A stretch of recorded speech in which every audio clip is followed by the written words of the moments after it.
My role is minor. Better to ask if you are worried. Not really. She gestured broadly with her free hand. Gratitude, anticipation, happiness. I never once expected to have the full set. Of the 5. Kimiko added a skip to her step. Do you know the 2 I haven't met? Yes. And you'll introduce me? Gladly, should the need arise. But the spokespersons are quite forward when it comes to seeking human interaction. He gestured to the 4. As you shall see. Kimiko followed his gaze. The wolf watching their approach was quite tall, quite tanned, and quite beautiful.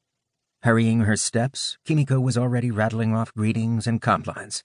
Adunaso Elderbow's surprise modulated into pleasure, and her posture shifted to a stance that was universally understood.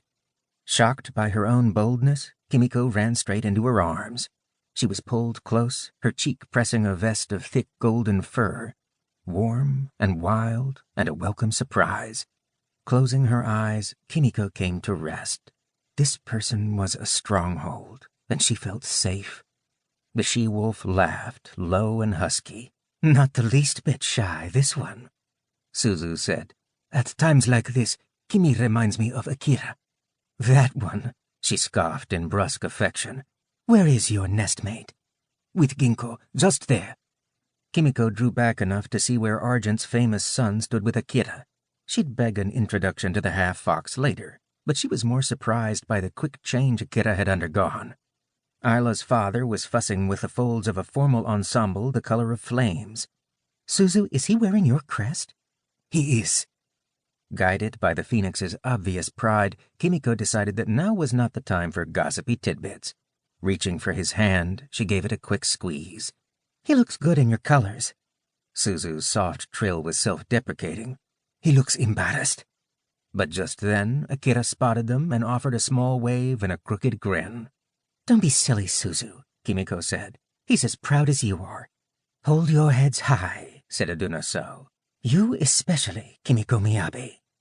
She eased out of the wolf's embrace, belatedly offering her palms. Aduna went one better, her big hands settling around Kimiko's wrists. I can see why Harmonious is so taken with you. I admire your resolve to tread a path less traveled.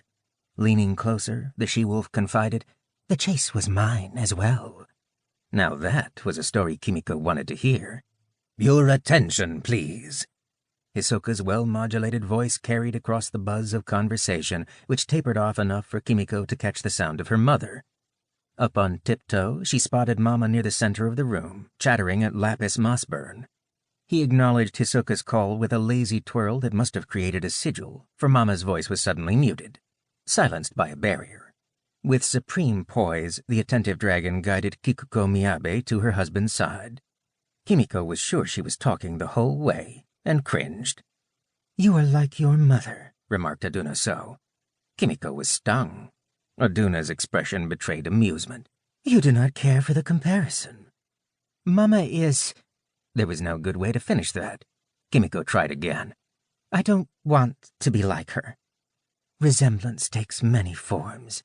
Will you hear the favorable reports that have come back to me from kith and kindred alike? Reports? She echoed, uncomfortably aware that she was whispering instead of listening to Hisoka's welcoming remarks. Like Mama. Wolves often weave the day's surprises into their song, and many are glad to have crossed paths with you. Aduna's voice was low, sure. A seeker of connections, an improviser of courtesies, a granter of smiles.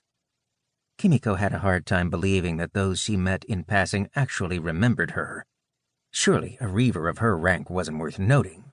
Here today, gone tomorrow. Then again, she cherished each happenstance. Weren't they wonderful because they were so fleeting and so rare? Others are brighter, she protested. Aduna cupped her cheek. Do not complain of lesser lights to one who cherishes the moon. It took a moment for that to sink in. The she-wolf wasn't finished. Kikuko Miyabe entered this room as if it were her own, and by her courtesies made us welcome. Oh, I'm so sorry. She's very in charge. Suuzu made a small sound. Was he hushing them? No, he was trying not to laugh. Aduna said, I know 3 night-spangled whelps whose praises multiply. Hisoka purrs at the very mention of your name.